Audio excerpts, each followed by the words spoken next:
দেখুন, এমন একটা সন্ধিক্ষণে আজকে নির্বাচনী প্রচারে এলাম না। আমার আজকের এবারের এই পর্বে নির্বাচনী প্রচারে আজকেই আমার প্রথম সূচনা বলতে পারি। আমি অনেকদিন ধরে বেশ কয়েকটা জায়গায় আমন্ত্রণ পাচ্ছিলাম, নানান কাজে আটকে পড়ছিলাম, কিন্তু স্বরূপের মতো মানুষ যখন আহ্বান জানান, পেছনে যখন সজল থাকেন আর প্রার্থী যখন সন্তোষ পাঠক থাকেন, তখন আমার মনে হয়েছে যে এই দায়িত্বটা যদি আমি পালন না করতাম তাহলে আমি নিজের সঙ্গে নিজের প্রতারণা করতাম। আমি আজকে যে জায়গা থেকে আপনাদের শুরু করবো, আমি কিছু তথ্য আপনাদের কাছে দেব। কেন এই প্রতারক সরকারকে আপনারা সহ্য করবেন? আমি যে অঞ্চলে থাকি সে অঞ্চলের নামটা জানেন তো, পানিহাটি। সেই পানিহাটিতে অভয়ার মা দাঁড়িয়েছে। আমি সেখান থেকে শুরু করবো। আমি দেখুন, আমি যে কথা যেটুকু তথ্য দেব সেই তথ্যটা আমার হাতে ডকুমেন্ট থাকে, তবে আমি কথা বলি, তার বাইরে কোনো কথা বলি না। আমি অনেক পুলিশি অত্যাচার সহ্য করেছি, কিন্তু এটা আমার চিরন্তন অভ্যেস, আমি সেটা করি। আমি আজকের এই পর্বে আপনাদের প্রথমেই কতগুলো কাগজ দেখাবো। নথিত কথা বলে এ রাজ্যের মুখ্যমন্ত্রী মমতা বন্দ্যোপাধ্যায় তৃণমূল কংগ্রেস দলটা কি করে, আমি হাতে আপনাদের জন্য কিছু তথ্য নথি নিয়ে এসেছি। নথিটা কি জানেন? একটু দয়া করে শুনবেন, সামনে যদি কথা বলেন আমার বলাটা অসুবিধা হবে। অভয়ার মৃত্যুর সময় একটা সরকার নবান্ন থেকে বসে একজন আইনজীবীর পেছনে 1,30,00,000 টাকা খরচা করেছিলেন। নাম তার কপিল সিপাল, যিনি আজকেও সুপ্রিম কোর্টে বসছেন। কিসের জন্য? কি লুকোনোর জন্য? আমি এখান থেকে শুরু করব। আপনারা যদি চান আমার ডকুমেন্টটা দেখে নিতে পারেন। 1,30,00,000 টাকা বিল ভাউচার সহ আমি নবান্নের 13 থানা থেকে বাদ করেছি। আমি চ্যালেঞ্জ করছি, আমি বলছি এটা চ্যালেঞ্জ করছি, যদি পারেন 1,30,00,000 টাকা কপিল সিপালকে 6টা ডেটের জন্য মমতা বন্দ্যোপাধ্যায় খরচা করেছিলেন। যদি তৃণমূলের সুরে তৃণমূলকে ভোট দেন, নয়না বন্দ্যোপাধ্যায়কে ভোট দেন, এমন কোনো মানুষের কাছে মাইক্রোফোনের আওয়াজ যদি পৌঁছায়, দয়া করে বুকে হাত দিয়ে বলবেন এটা ঠিক করেছেন না ভুল করেছেন। কি লুকোতে চেয়েছিলেন? অভয় মৃত্যুর পর প্রশ্ন করবেন না? আপনারা যদি তৃণমূলও করেন আপনারা প্রশ্ন করবেন না? একজন আইনজীবীকে 1,30,00,000 টাকা, এবার প্রায় 35 জন আইনজীবীকে ডিপ্লয় করা হয়েছে। আমি নাম ধরে বলে দিতে পারি, আমি কথা বাড়াবো না, শুধু এই তথ্যটা দিচ্ছি। আমার কাছে বিলগুলো আছে, চাইলে আমি আমার বক্তব্যের শেষে বিলগুলো আপনাদের হাতে করে দেখিয়ে দেবো। কেন করেছে, কি লুকোতে চেয়েছিলেন অভয়ের হত্যাকাণ্ডে? আজকের অভয়ের মা যখন দাঁড়িয়েছে ওখানে, মমতা বন্দ্যোপাধ্যায় প্রচারে গেছেন, কোন মুখে আপনি প্রচারে যাবেন? 31 বছরের একজন ডাক্তার কন্যাকে ওইভাবে নির্যাতন করে তিল করে মারার পর, তারপর হেলিকপ্টার দেখিয়ে প্রচারে গিয়েছিলেন। সামান্য লজ্জাবোধ যদি একজন মানুষের থাকে, যেতেন অভয়ের প্রচারের জন্য। সারা পশ্চিমবঙ্গ টই করে ঘুরছেন, হেলিকপ্টারে ঘুরছেন, গাড়িতে ঘোরেন না। দেখবেন আমার বাড়ি যেখানে পানিহাটি, সেখান থেকে ভবানীপুরের দূরত্ব হচ্ছে 17.5 কিলোমিটার। একটা কনভয় যেতে, ভিআইপি কনভয় যেতে 30-40 মিনিটের বেশি লাগে না। উনি যাচ্ছেন বেহালা ফ্লাইং ক্লাবে, হেলিকপ্টার চড়ছেন, সেই হেলিকপ্টার যাচ্ছে আগরপাড়া উসুমপুরের মাঠে নামছে। এন্টার প্রসেসের পেছনে 1 ঘন্টা 30 মিনিটের উপর লাগে। তার আগের দিন হেলিকপ্টার গিয়ে ড্রাই রান করছেন, কত লক্ষ টাকা খরচা করছেন। আমি এই জায়গাতেই বলছি, ডিকশনারিতে মানুষের কাছে বলছি, আমি তথ্য দিয়ে বলবো যে আপনি হেলিকপ্টারে ভবানীপুর থেকে পানিহাটি পর্যন্ত যেতে পারেন না। কেন এই বিলাসিতা, কেন এই বৈভব? গাড়ির বাড়ি রেখে মানুষের কাছে ভোট চাইতো, যেসব গরিব মানুষরা এখানে তৃণমূলকে ভোট দেন, আমি তাদের কাছে জিজ্ঞেস করছি, একজন ভবানীপুর থেকে আগরপাড়া যেতে, যেটা গাড়িতে 30 মিনিটও লাগে না, সেইখানে 1 ঘন্টা 30 মিনিট খরচা করছেন যাওয়া বেহালা ফ্লাইং ক্লাবে, এবং তারপর উড়ে গিয়ে নেমে টুকটুক করে অজস্র মিথ্যে কথা বল। ফেরার সময় গাড়িতে করে ডানলপ ব্রিজ থেকে সিদ্দিকপুর হাঁটা, সজলকে হারানোর জন্য পারবেন না। আমি দায়িত্ব নিয়ে বলছি, এখানে সজল কাউন্সিলর, আমি বলছি সজল কত ভোটের মাধ্যমে জিতবেন আমি কয়েকদিন ভাবে বলবো। নিচ্ছে না, বড় লোকের মানুষ নিচ্ছে না। সজল জিতবেন। ওটা বাই ইলেকশন ছিল, 8,000 ভোটে হেরে গিয়েছিলেন। এটা বাই ইলেকশন না, এটা ইলেকশন, এবং 2026-এর ইলেকশন। আমি আজকে ডিকশনারির মানুষের কাছে বলছি, আচ্ছা বলুন, আমার এই পাড়াতেই ছোট থেকে বড় হওয়া, অনেক আশেপাশে, আমি কলকাতা বিশ্ববিদ্যালয়ের ছাত্র, আমি হেয়ার স্কুলের ছাত্র, আমি মৌলানা আজাদ কলেজের ছাত্র। আমি প্রতি বছর নিয়ম করে, তখন সজলের সঙ্গে পরিচয় ছিল না, দূর থেকে প্রদীপদাকে দেখতাম লেবুতলা পার্কে পুজো দেখতে, প্রচুর পরিশ্রম করে আসতাম। ইদানিংকালে সজল আমাকে টুকটুক করে ভেতরে ঢুকিয়ে দেয়। আমার এই এলাকার পরিচিতি আমি আছি।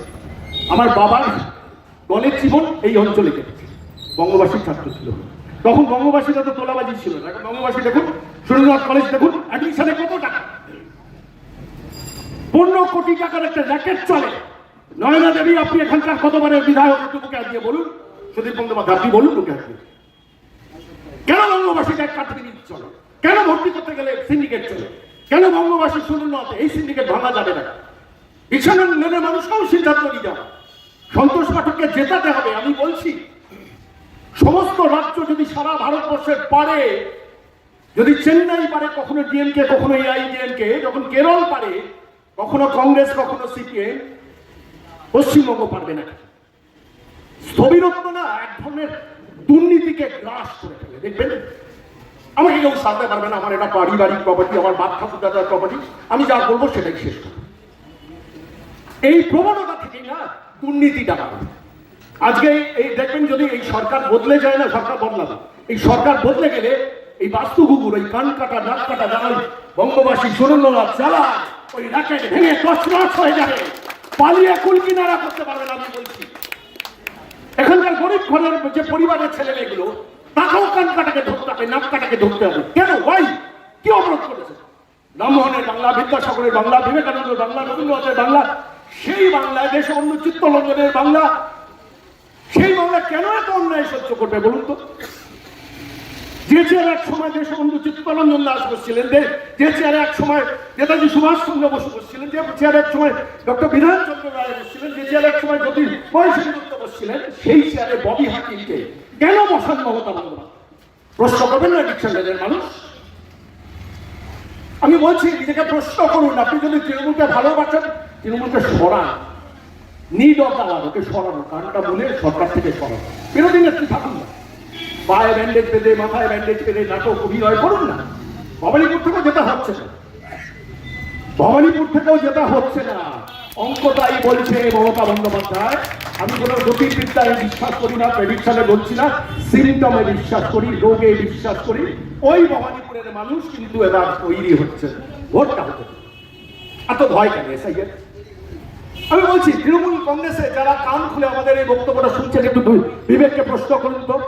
ভারতবর্ষের 5টা রাজ্যে নির্বাচন হচ্ছে, বিধানসভা নির্বাচন হচ্ছে, 12টা রাজ্যে এসআইআর হয়েছে। কোন রাজ্য সরকার পকেটের টাকা খরচা করে সুপ্রিম কোর্টে গিয়ে মামলা লড়ছে? আপনারা যারা সামনে বসে আছেন, একটু নিজেকে প্রশ্ন করুন তো। প্রথম দিকে বিহার একটু গিয়েছিল টুকটাক, কেরলের বিজয় একটু টুকটাক গিয়েছিল, চেন্নাইয়ের স্ট্যালিন গিয়েছে।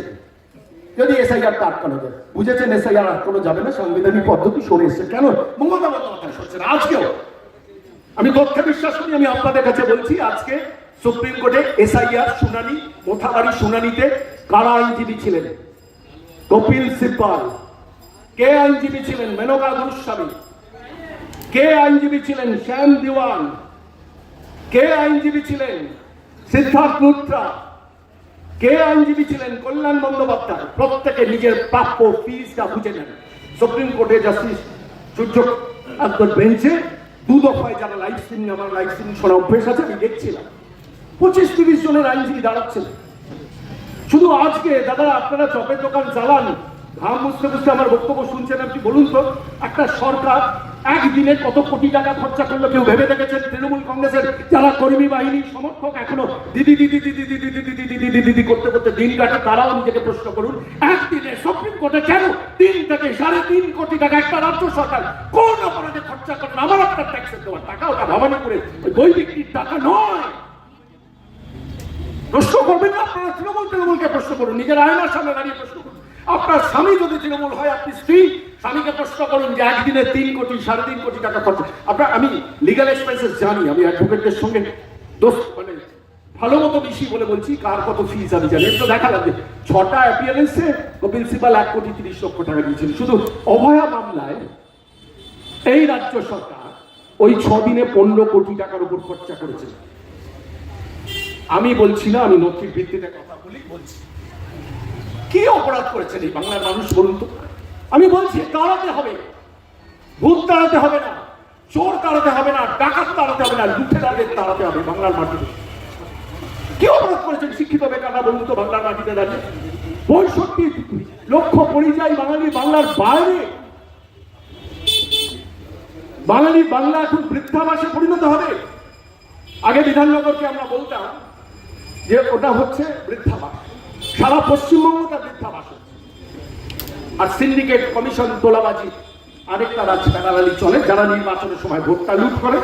এবারে নির্বাচন কমিশন আজকেই ঘোষণা করে দিয়েছেন, বার্নার এবং বোরোলিন সঙ্গে রাখুন, ভোটের দিন ভোট লুট করতে এলে কপালে দুঃখ আছে, পার্মানেন্টলি 3 দিনের জন্য।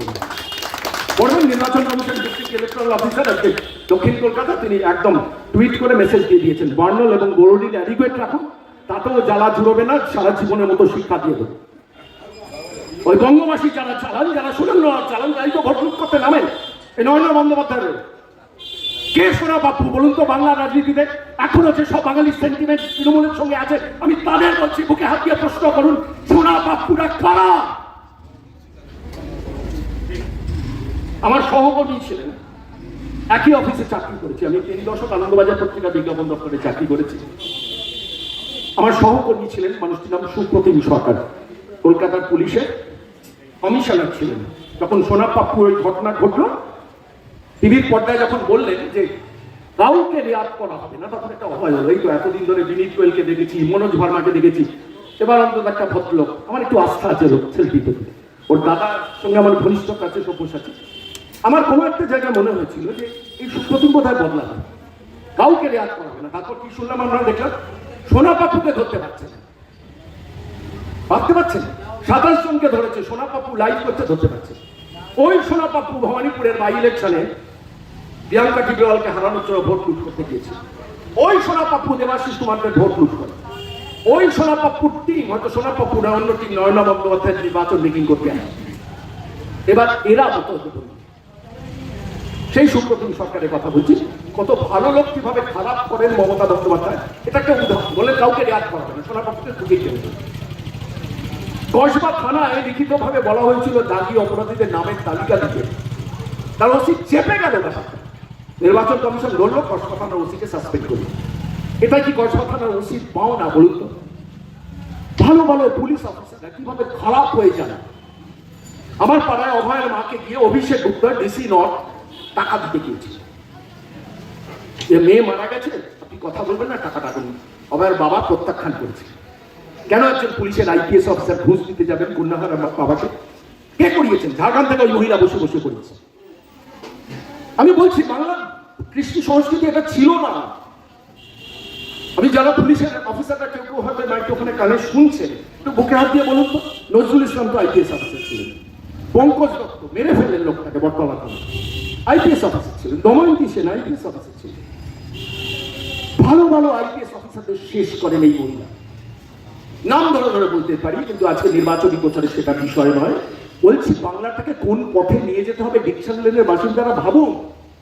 একজন সন্তোষ পাঠক নয়, হাজার হাজার মানে হাজার হাজার মানুষের যন্ত্রণার কথাটা হচ্ছে সন্তোষ পাঠক কিংবা সজল ঘোষ। এই যন্ত্রণাটা বদলাতে হবে। বদলে দেখুন না, আপনি যদি তৃণমূল হন, তৃণমূলের মধ্যে বসুন, ভোটটা দিন তৃণমূলকে সরানোর জন্য। আপনি যদি আপনার পরিবারে কোনো সদস্য অন্যায় করেন, আপনি শাসন করেন না। আমি বলছি তৃণমূলের কর্মীরা, যারা নেতারা, যারা যাদের কাছে মাইক্রোফোনে আওয়াজ কানে যাচ্ছে, তারা দয়া করে শাসন করুন দলকে। শাসন করার জন্য আপনি তৃণমূলটা করুন, কিন্তু তৃণমূলের বিরুদ্ধে ভোটটা দিন। বাম টামে ভোট নষ্ট করবেন না। আমি বলছি দক্ষিণবঙ্গে একটি সিট ছাড়া বামেদের আরো কোনো সিটে জামানত বাঁচানোর জায়গা নেই। আমি ব্যক্তিগতভাবে বিজেপির মঞ্চ থেকে দাঁড়িয়ে বলছি, বামেদের প্রতি আমি শ্রদ্ধাশীল। অনেক ভালো ভালো শিক্ষিত মানুষ আছে, আমি বাম আদর্শকে অসম্মান করছি না, কিন্তু বামেদের জেতার জায়গা নেই। আমি জানি না এখানে বামপন্থী কে প্রার্থী আছে, দয়া করে বলছি বামপন্থীদের ভোটটা দিয়ে নষ্ট করবেন না। আপনি বামেদের বুথে বসুন, লাল ঝান্ডা কারেক্ট বলুন, ভোটটা দিন, কিন্তু গিয়ে শেষ পর্যন্ত। আপনার যদি প্রতীক পদ্মফুল ভালো না লাগে, চেপে রেখে সন্তোষ পাঠককে ভোটটা দিন, কেন সন্তোষ পাঠক এবার জিতবে। এই বিধানসভা কেন্দ্র থেকে জিতবে নয়না বন্দ্যোপাধ্যায়ও বুঝতে পারছি। আমি সেই ব্যাখ্যায় যাচ্ছি না। এসআইআর কত নাম কাটা গেছে? 74,300 নাম বাকি আছে। বাকিটা আমি বলছি না, বুঝিনি কাদের ভোটটা সোনাপাত্রদের দিয়ে নয়না বন্দ্যোপাধ্যায়, সুদীপ বন্দ্যোপাধ্যায় সামিল করা হবে। কোন অধিকারে ক্যালকাটা বয়েজ দখল করে বসে আছেন? মাঝে মাঝে আমার নিজের প্রশ্ন হয়, আমার সুদীপের সঙ্গে ব্যক্তিগত পরিচয় ছিল, আমি নিজেই জিজ্ঞেস করেছিলাম, তারপর থেকে আর আমার সঙ্গে বেশি কথা বলতেন যখন অবিভক্ত কংগ্রেস ছিল। কারণ আপনি কোন অধিকারে ক্যালকাটা বয়েজে বসে আছেন? ঠিক সেইভাবে নয়না বন্দ্যোপাধ্যায়কে এখানকার বিধায়ক করে রেখে দিয়েছেন, আর তার সিন্ডিকেট বাহিনী বঙ্গবাসী লুট করছে, মাছের বাজারে তোলাবাজি করছে, পুলিশকে নিয়ন্ত্রণ করছে, কান কাটা, নাক কাটা, হাত কাটারা এই অঞ্চলে নিয়ন্ত্রক হচ্ছে। সেখান থেকে বেরোতে হবে। সন্তোষ পাঠককে আমি ব্যক্তিগতভাবে চিনি, কথা কম বলেন, কাজের মানুষ, বিজেপি যথাযথ কাজ করেছেন, এই মানুষটিকে নিয়ে এসছেন, চৌরঙ্গি উদ্ধার করতে হবে। তার কারণটা কি জানেন? বাঙালি তিল করে শেষ হচ্ছে। কিভাবে শেষ হচ্ছে কেউ বলে না। গত 15 বছরে একটা ভারী শিল্প পশ্চিমবঙ্গে এসছে বলুন তো? আমি যদি কোনো তৃণমূল থাকেন এসে মাইক্রোফোনে বলুন, আমি জায়গা ছেড়ে দেবো। একটা ভারী শিল্প এসছে, একটা ভারী শিল্প। অনেক কিছু ওনার থেকে শেখার আছে, যেটা আমরা খুব কাছে থেকে শিখতে পারি। আপনারা অনেকক্ষণ শুনলেন ওনাকে, আমি বেশি কথা বলবো না, শুধু এটাই বলবো যে আপনারা বেশিজন সামনে বসে আছেন। মঞ্চে আমার সোনুবাবু, ছোটো ভাই আমার স্বরূপ, মঞ্চের সঞ্চালন কর্তা আমার নবদা। আপনারা এটা ভেবে রাখবেন যে আমি সুখে দুঃখে আপনাদের সাথে থাকবো। যখনই আপনারা খুঁজবেন আমাকে পাবেন। আর আমি কিছু এমনি করবো যেটাকে আপনারা ভাববেন যে সন্তোষ পাঠক কিছু না কিছু এমএলএর থেকে আলাদা এলাকার মানুষের জন্য কিছু করে রাখে। এরপরে তো আমার কিছু দরকার পড়বে তখন আপনারা, আমি যেখানে 4 বার 5 বার জিতেছি সেখানে নিশ্চয়ই কিছু কাজ করে জিতেছি। আপনারা জানেন গত 21-এ আমি যখন এমএলএ ইলেকশন লড়লাম, তারপরে ডিসেম্বরে হলো যখন আমি 100 ইলেকশনে জিতলাম আমরা, তখন আমার ওখানে 5 জন আইপিএস অফিসার জোর করে যে কোনোভাবে আমাকে হারাবে। আর সকাল থেকে 5টা 6টা থেকে হাজারে হাজারে গুন্ডা বাহিনী ওখানে চলে গেল। মনের মধ্যে আমার আত্মগ্লানি হলো। আমি কংগ্রেস ছাড়তে কোনোদিন চাইনি, কিন্তু কংগ্রেস থেকে কোনোদিন কিছু করতে পারতাম না আমি। লাস্টে যা অবস্থা ছিল, সোনারুজা ওনার তো অনেক কিছু উনি পাঠান, আমি অনেক কিছু দেখি, অতটা আমি বলতে পারবো না সোনারু যেটা করলেন, বা আমাদের নবদা বা বাবু সোনারা যেটা যতটা বলতে পারবেন। কিন্তু এটা কথা দিচ্ছি যে এই যে দুর্নীতি দাদা যেটা বললেন, ধর্মদা যেটা বললো যে কান কাটা, হাত কাটা, না কাটা, এসব তোলাবাজিগুলো আমি আর সুযোগ বন্ধ করে দেবো। এটা আর এমনিও আপনাদেরকে বলে দিই, বাংলায় কিন্তু এবার বিজেপি আসছে। কিন্তু যা যেখানে আমাদের বিজেপি বড় বড় নেতারা যেখানে গেছেন, যা ভিড় হচ্ছে, সেটা দেখে মনে হচ্ছে সময়টা যে এবার বিজেপি এখানে আসছে। তো আপনারা বিশ্বাস রাখবেন যে সব সময় আমি সন্তোষ পাঠক, সজল আমার আছে এখানকার কাউন্সিলর, সজলের বউ সামনে বসে আছে এখানে। তো আমরা সবসময় এরকম করবো যে কোনোদিন হাত কাটা না কাটা আপনাদের সামনে আসতে পারবে না, এটা আপনারা বিশ্বাস করবেন। আমরা 2 ভাই দাদা ভাই মিলে খুব ভালো করে চৌরঙ্গিটাকে আমরা সাজাবো।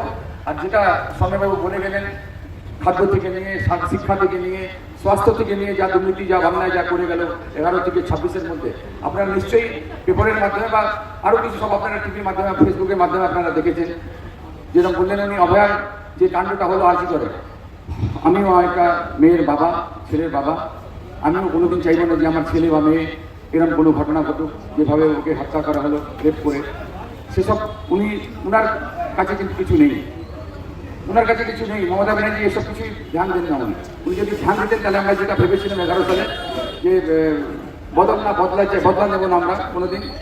তো আমার সঙ্গেই যা হলো, আমি একটা পাশেই আমার 42 নম্বর ওয়ার্ড, আমি ওই হাতে করে ওটা দিয়ে দিলাম। আমি জানি না যে আমার সঙ্গে সেই দিনই আমার সঙ্গে এরকম হবে।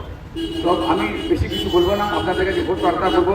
আপনারা বিশ্বাস রাখবেন যে আমি কিছু এরকম 40 বছর আমার রাজনৈতিক জীবন, 22 বছর আমি কাউন্সিলর, কোনোদিন একটা ব্ল্যাক স্পট আমার কাপড়ে নেই, কোনোদিন কিছু নোংরা কাজ কিছু করিনি।